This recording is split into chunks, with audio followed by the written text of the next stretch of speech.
It's going to be great. Good morning, everyone. I'm a keeper here at Arana Wildlife Park, and that means that my job is to look after some of the animals that we have here. First, let me tell you a bit about us. The word Arana means welcome in the local Māori language, and we are very pleased to see you all here. As you probably know, we're run by a charity, and we specialise in endangered species of animals, birds and reptiles. The park grounds cover 80 hectares of land, and we have 400 animals altogether from 70 different species. So that you can see the animals in their natural environment, we've built streams and banks to separate you from the animals and make sure your trip around the park is safe. Our animals come mainly from here, New Zealand, and from Australia, Africa and South America. There are a lot of animals to see and quite a number of things you can do here, so let me tell you about a few of the exciting encounters before you decide where to go. One of our most popular animals is a type of giraffe called a Rothschild. It's easy to spot. It has 3 horns rather than the usual 2. Giraffes are amazing animals close up, and you have an opportunity to hand feed them here at the park at 12 noon or 3 in the afternoon. This is one of the most popular activities and will be one that you'll never forget. In fact, we believe hands-on education is very important, so you can touch or pat a variety of friendly animals, such as cows and goats, at the farmyard. This experience goes on all day and is designed to help children take an interest in animals and their environment. I can assure you it's not at all dangerous. Another exciting activity for visitors is watching some of our big cats reach speeds of up to 70 kilometres per hour during their exercise run. The cheetah is the fastest land mammal, and this event takes place at 3:40 every day. You can watch them go down their paddock in under 30 seconds. So, here's a plan of the park. As you can see, we're here at the main entrance, and there's an information centre to your right. Now, it's quite easy to get around the park. We have daily guided walkabout tours, which let you get up close to the animals. Or, if you prefer to be at a distance, you can take the safari bus and drive around with a wildlife expert. If you decide to take the walkabout tour, it leaves at 10:45, that's in just under an hour, from the meerkats enclosure next to us. From there, the walk passes the adventure playground and the otters in the first enclosure, and then arrives at the New Zealand birds area in the next enclosure, just in time to see them being fed. Then you go on to the reptile house and the tigers and the rest of the animals. Alternatively, you can wait until the afternoon walk. There are plenty of other things to see in the morning. One of these is the African village. Just turn to your right from the main entrance, walk past the first bus stop, and it's just before the African wild dogs enclosure. It's a wonderful, colourful experience. You can also go to the shop and buy your souvenirs there. We have beautiful soft toys, giraffe and zebra, for children, and a whole range of t-shirts, hats and skincare products with an African theme. After that, why not have lunch in the picnic area on the far eastern side of the park? I'd recommend this because while you're eating, you might catch sight of the ostriches on one side of you or buffalo on the other. For the afternoon walkabout tour, you'll need to find your own way to the African lion habitat, which is on the west side of the park, just past the conservation centre. To join the tour, you actually go past the lion habitat.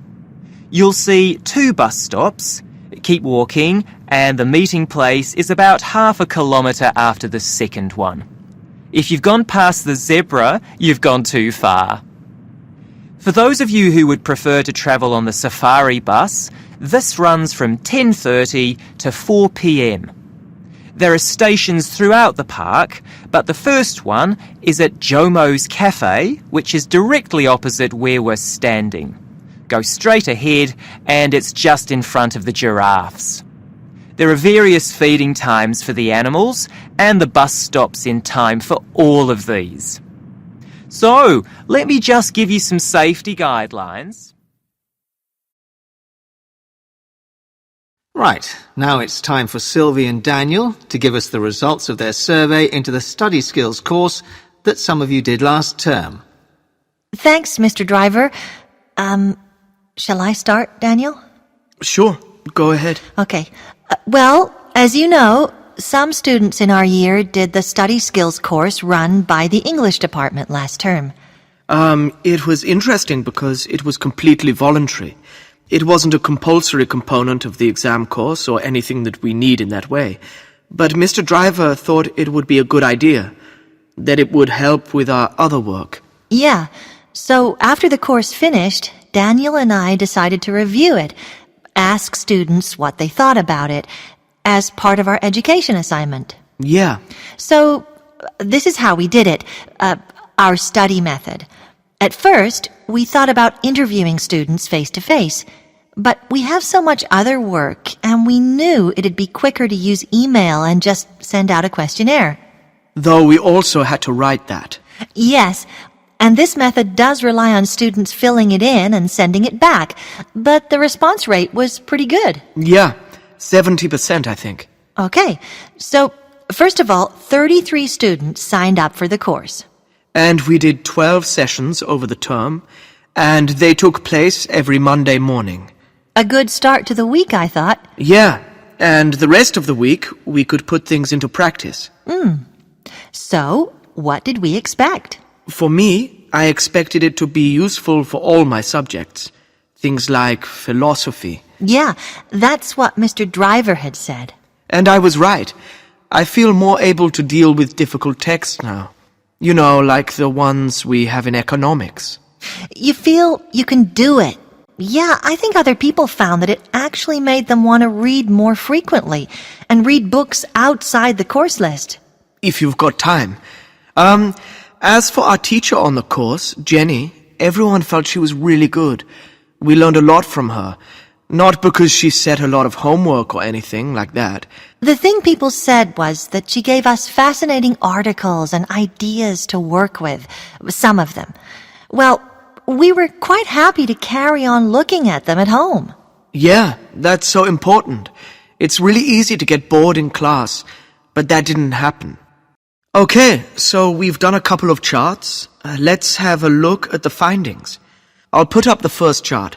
This is your overall view of the usefulness of the course. And as you can see, only a small percentage of students didn't feel it was useful.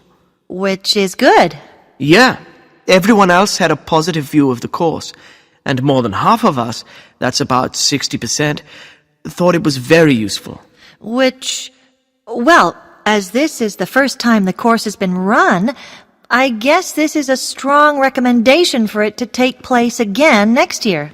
The next chart shows how useful you felt each part of the course was. So, just to remind you, there was the speed reading component. That came out top. No surprise there, really.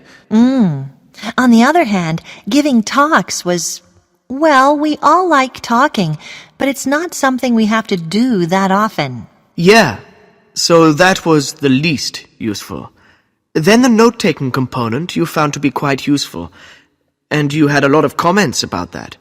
Okay, so let's have a look at some of your comments.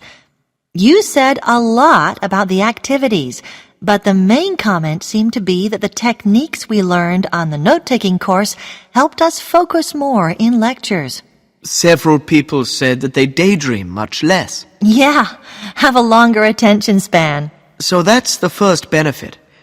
The second is that students said they really appreciated the instruction on when to use a diagram to take notes.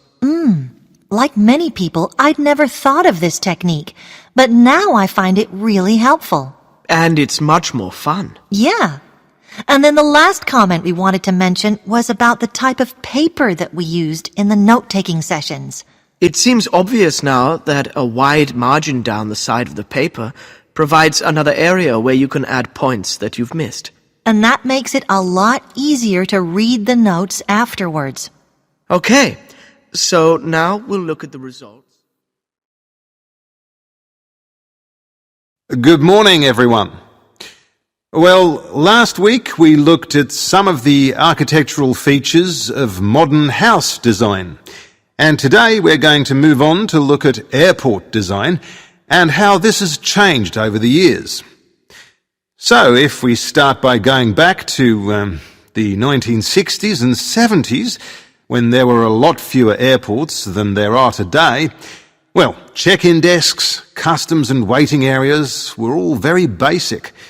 They were rather like a bus station, designed to allow air traffic in and out of the terminal, but not very welcoming for passengers. Even though passengers spent a lot of time there, the important features were related to the flights, rather than the people who took them, or indeed the places where the airports were built.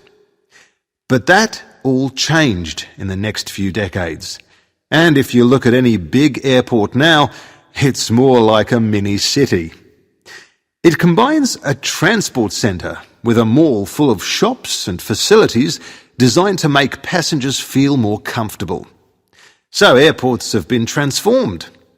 And as with any city building, their design now takes into account features outside the airport terminal as well.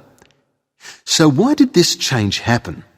Well, there are two main reasons. The first was the huge increase in passenger numbers, in the number of people travelling by plane. And this was a direct result of mass tourism, with things like cheap holiday packages and low-cost airlines, with the construction of high-rise hotels and hotel complexes. And then people started travelling more regularly from one country to another for things like meetings, and so the growth in international business also pushed numbers up. In fact, passenger growth has been so significant over the past 30 years that it's estimated that some 21st century airports will need to handle up to 50 million passengers a year by 2020. The second reason for the change is, and this is a key aspect of airport design, people have realised that the airport is the first place you see when you visit another country. This means it forms your first impression of that country, and that impression has to be good. Airports are now called gateways to the cities they serve, and that raises visitor expectations. Now, what are the changes that have taken place in airport design? Well, the interior design, the inside of most airports, is now completely different.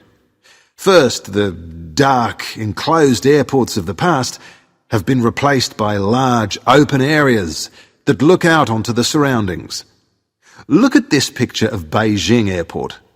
There's a huge amount of space and light, and this is typical of many airports today. Second, well, in the past, you had to go outside the airport to get trains to terminals, but now these are integrated into the design. Also, airport walkways are wide and can cope with the large volume of people. People who want to feel calm and relaxed, who want to get around the airport easily. In this way, the stress of modern travel has been minimised. Outside, the buildings have changed too. Airports were once ugly buildings with large towers and concrete boxes around them. Now they're designed to fit into their surroundings. Look at this picture of the Arctic Circle Airport in Norway. The airport itself is surrounded by mountains. So, as you can see, the roof of the airport has been designed so that it's shaped like a range of mountains. There are peaks at the top and then steep sides that touch the ground. In the same way, these airports in Thailand and India have beautiful shaded gardens all around them that reflect the landscape of the country. They also provide a connection with local tradition and art. Another feature that is important inside airports too. And there's one final but very important issue. It's been said that airports are a new building type. They're often light steel structures with what looks to the passenger like a lot of glass. But this is special glass that can maximise daylight and comfort and cut down on energy use. Bangkok's main airport is flooded with controlled daylight in a tropical climate. And this is achieved through the use of new materials and modern technology, which have also allowed engineers to come up with methods of reducing costs. So, let's take a closer look at some of these